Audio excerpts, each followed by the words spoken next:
ففروا إلى الله إني لكم منه نذير مبين. Bismillahirrahmanirrahim. Alhamdulillahirabbil alamin. Wassalatu wassalamu ala al-mab'uts rahmatan lil alamin. Nabiyina Muhammad wa ala alihi wa sahbihi wa man tabi'ahum bi ihsanin ila yaumiddin, amma ba'd. Kaum muslimin dan muslimat, para pendengar, para pemirsa, Assalamualaikum warahmatullahi wabarakatuh. Sebuah hadits diriwayatkan oleh Al-Imam Muslim Ibnul Hajjaj Al-Qushairi An-Naisaburi rahimahullahu ta'ala di dalam kitab sahihnya dengan sanadnya kepada Abu Hurairah radhiyallahu ta'ala anhu. Beliau berkata, "Ja'a rajulun ila an-nabiy sallallahu alaihi wasallam." Datang seorang lelaki kepada Nabi sallallahu alaihi wasallam. Faqala ya Rasulullah. Kemudian dia berkata, "Wahai Rasulullah, ma lakitu min aqrabin lagadatni al-barihah." Inilah yang saya jumpai dari kalajengking yang menyengat saya tadi malam. Jadi orang ini datang kepada Nabi sallallahu alaihi wasallam mengadukan, memperlihatkan bagaimana ada kalajengking yang menyengatnya tadi malam. Dan dari konteks pembicaraan mungkin dia bisa bermakna lain, mungkin dia menceritakan bahwa kedatangannya adalah untuk hal tersebut, atau dia baik selain daripada ada kejadian yang menimpanya tadi malam, dia disengat oleh kalajengking. Maka kata Nabi sallallahu alaihi wasallam, "Ama law qulta hina amsayta a'udzu bi kalimatillahi tammat min syarri ma khalaq lam yadurrak." Kata Nabi sallallahu alaihi wasallam, adapun kalau kamu berucap ketika masuk di waktu sore, a'udzu bi kalimatillahi tammati min syarri ma khalaq, saya berlindung kepada Allah dengan kalimat-kalimatnya yang maha sempurna dari kejelekan segala yang dia cipta.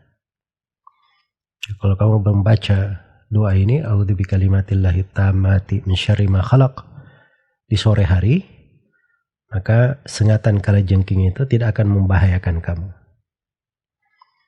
Tidak akan membahayakan kamu. Ini hadits ya, dari hadits yang agung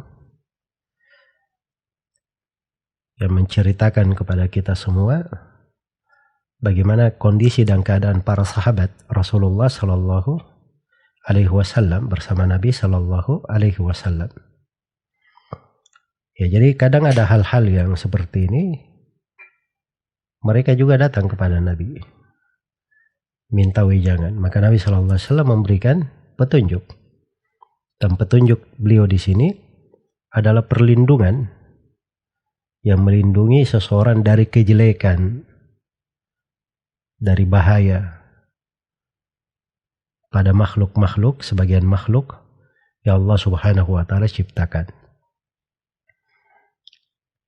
Karena kadang sebagian makhluk diciptakan mengandung bahaya, ada hikmahnya. Ada hikmahnya. Antara hikmahnya, kita juga bersyukur kepada Allah Subhanahu wa taala ada makhluk-makhluk yang kita dekat dengannya, mengambil manfaat darinya. Dan dengan adanya makhluk yang membahayakan, kita bisa berlindung kepada Allah.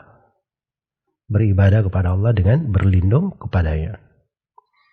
Jadi ini semuanya dari bentuk-bentuk ibadah. Iya. Dan ini dzikir zahirnya dibaca di sore hari, tetapi karena bahasanya orang yang bertanya ini dia disengat di malam hari, maka dia baca di sore hari itu akan menjaga dia di malam hari. Artinya kalau dia baca di pagi hari, maka itu bisa menjaganya di siang hari. Ya kalau dia baca di sore hari satu kali saja itu cukup. Dia baca pagi dan sore juga nggak ada masalah. Insyaallah ta'ala. Iya. Dan ini doa diterangkan juga di riwayat sebelumnya di Sahih Muslim. Itu dibaca kalau singgah di satu tempat. Maka dia tidak akan mendapat bahaya di tempat itu sampai dia pergi. Iya, sampai dia pergi. Jelas doa ini terlihat ya dari keberkahan doa itu. Dan kebaikan dari doa yang agung ini. Sebagian dari doa itu subhanallah berberkah untuk seorang hamba. Melindunginya, menghindarkannya dari musibah, dari petaka, dari bahaya. Iya. Dan di dalam doa ini terdapat berbagai fikih yang mendalam. Yang pertama, ketika diajarkan a'udzu bikalimatillahi tammat. A'udzu itu artinya saya berlindung kepada Allah. Berlindung itu artinya dia berlari kepada Allah Subhanahu wa taala, kemudian berpegang, berlindung dengannya. Berlindung dengannya. Maka itu di dalamnya terdapat berbagai jenjang penghambaan. Ada jenjang keikhlasan, ketergantungan kepada Allah, tawakal, berlari kepada Allah Subhanahu wa taala. Ada jenjang cinta kepadanya. Berbagai jenjang penghambaan pada isti'adah itu. Iya. Nah ini dari salah satu nikmat dan anugerah untuk umat Islam ini. Karena itu 3 atau 2 surah terakhir dari Al-Quran itu disebut dengan Al-Mu'awwidhataini. Sebab diawali dengan a'udzu. Qul a'udzu birabbil falaq dan qul a'udzu birabbin nas. Itu ditutup dengannya Al-Quran. Karena di dalamnya mengandung jenjang-jenjang penghambaan yang besar dan terdapat di dalamnya kandungan untuk menjaga diri dari segala hal yang membahayakan dan mencari tempat perlindungan hanya kepada Allah Subhanahu wa ta'ala. Kemudian di doa ini ketika dibaca a'udzu bikalimatillahi tammat. Kalimat itu jamak dari kalimat, yaitu adalah bermakna al-kalam. Dan yang dimaksud adalah firman Allah. Yang dimaksud adalah firman Allah Subhanahu wa ta'ala. Dan ini dalil bagi ahli sunnah wal jamaah menjelaskan bahwa Al-Quran itu adalah kalam Allah, adalah firman Allah, bukan makhluk. Sebab makhluk itu tidak bisa dipakai untuk berlindung. Malah kalau berlindung dengan makhluk itu namanya kesyirikan. Dan tentunya Rasulullah SAW tidak mungkin mengajarkan doa yang mengandung kesyirikan kepada umatnya.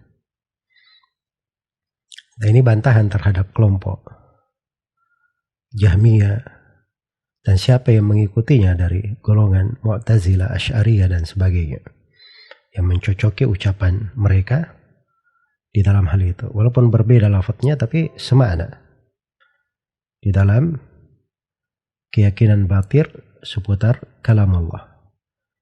Dan keyakinan ahli sunnah dari masa ke masa hingga hari ini, dari masa para sahabat, para tabi'in, tabi'ut tabi'in, para imam 4, semuanya mengatakan bahwa Al-Quran itu adalah firman Allah, bukan makhluk. Iya, bukan makhluk. Dan orang yang mengatakan Al-Quran adalah makhluk, itu telah disepakati akan kekafirannya, sebab itu adalah pembatal dari pembatal keislaman. Tidak ada silang pendapat di tengah ulama di dalam hal tersebut. Iya. Kemudian ini juga mengajarkan kepada kita bahwa perlindungan kepada Allah itu, isti'adah itu hanya boleh bersandar kepada Allah atau bersandar dengan sifat dari sifat-sifat Allah. Di sini bentuknya bersandar dari sifat. Iya. Bersandar dengan sifat Allah. Nah, itu dibolehkan dalam isti'adah. Nah, boleh dia bersandar kepada makhluk. Saya berlindung dengan zat Nabi Muhammad sallallahu alaihi wasallam misalnya. Saya berlindung dengan jah Rasulullah. Saya berlindung dengan Syekh Abdul Qadir Jailani. Atau saya berlindung dengan Habib Fulan. Itu adalah hal-hal yang keliru. Nah, itu bentuk dari isti'adah kepada selain Allah Subhanahu wa taala. Nah, itu adalah hal yang diharamkan, masuk ke dalam bentuk-bentuk kesyirikan, waliyadzubillah. Iya. Dan penyebutan kalimat Allah, bahwa Allah itu kalimat-kalimatnya maha sempurna. Sempurnanya itu disebut di dalam Al-Quran. Wa tammat kalimatu rabbika sidqan wa adala. Dan telah sempurna kalimat Rabbmu sidqan, dengan penuh kejujuran, wa adalan, dan penuh keadilan. Itu kesempurnaan. Jujur dalam beritanya, semuanya benar, tidak ada yang salah, dan adil dalam segala hukumnya, segala ketentuannya. Itulah sifat dari firman Allah Subhanahu wa taala. Jadi subhanallah, ini perlindungan luar biasa ya, karena dia berlindung dengan seluruh kalimat Allah yang maha sempurna. Yang adanya kejelekan itu takdir Allah. Allah kalau berkata kun, maka terjadilah segala sesuatu. Semuanya terjadi dengan ketentuan dan takdir Allah. Maka kita berlindung dengan sifat Allah Subhanahu wa taala, sifatnya, sifat kalam, dari kejelekan segala makhluk.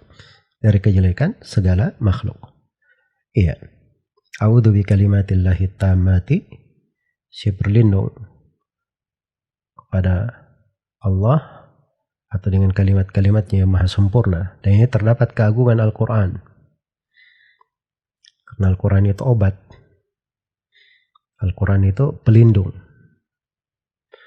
Dan ini subhanallah aneh bin ajaib ya, pada sebagian umat Islam. Dia diberi Al-Quran.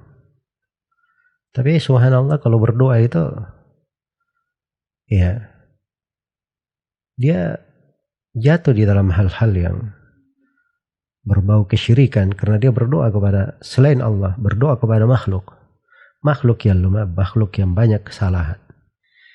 Padahal Al-Quranul Karim firman Allah maha sempurna, maha sidq, dan maha penuh dengan sidq dan keadilan, sempurna ya, membawa keberkahan untuknya dalam segala hal. Tapi subhanallah dia berpaling darinya. Karena itu di sini juga kita petik pelajaran pentingnya seseorang itu mengenal cara berlindung yang disyariatkan. Cara berlindung yang disyariatkan. Nah, inilah dengan kita membaca hadits-hadits Rasulullah sallallahu alaihi wasallam. A'udzu bikalimatillahi tammati min syarri ma khalaq, dari kejelekan apa yang dia cipta.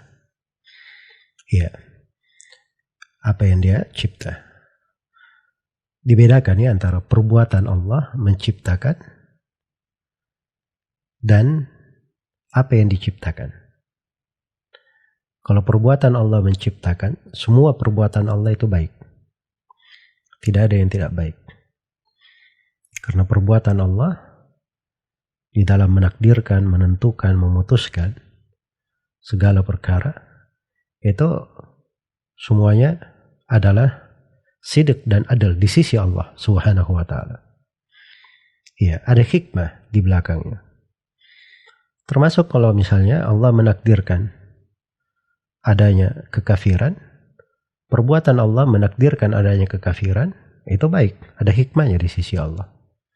Tapi kekafiran itu sendiri, nah itu Sudah diterangkan oleh Allah dalam Al-Quran. Wala yarda li ibadihil kufur.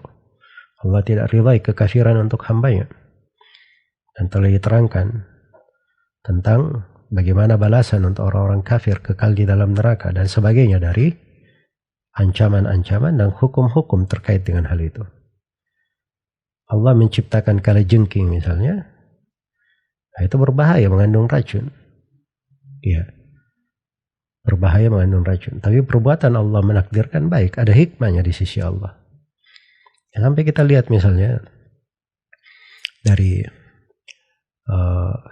hewan-hewan serangga-serangga. Pada sebagian serangga itu kadang mengganggu, tapi pada sebagian yang lain itu ada kehidupan bagi manusia di situ. Bisa dia buat obat nyamuk misalnya, dia bisa bikin sesuatu pengusir hama, atau yang semisal dengannya. Jadi hikmah Allah subhanahu wa ta'ala itu luas. Tidak ada yang mengetahui seluruh dari hikmah-hikmahnya. Kecuali apa yang Allah beritahukan untuk hamba-hambanya. Tapi itu yang patut kita yakini. Jadi dibedakan antara perbuatan Allah subhanahu wa ta'ala semuanya baik, dan apa yang ditakdirkan. Yang ditakdirkan itu ada yang baik, ada yang buruk. Ada yang baik, ada yang jelek. Nah inilah kita harus berhati-hati, dan itu posisi kita sebagai hamba. Kita harus pandai membedakan mana yang baik, mana yang buruk. Karena kita ini adalah hamba Allah. Makhluk yang lemah. Dan itu tugas kita. Iya. Itu tugas kita. Baik. Kemudian dikatakan min syarri ma khalaq. Dari kejelekan apa yang dia cipta. Nah, ini mencakup segala hal yang buruk. Apa saja. Ini bukan sengatan kalajengking saja. Ya, tapi segala hal yang membawa keburukan, misalnya ular, harimau, ya, makhluk-makhluk yang bernyawa, ataupun gangguan manusia, misalnya perampok, penyamun, begal, ya, atau penyakit-penyakit berbahaya. Apakah penyakit biasa atau penyakit yang berbahaya atau pandemi, ya, corona maupun yang lainnya. Nah, seorang kalau dia menjaga hal ini, maka ini akan memeliharanya, akan melindunginya. A'udzu bikalimatillahi tammati min syarri ma khalaq.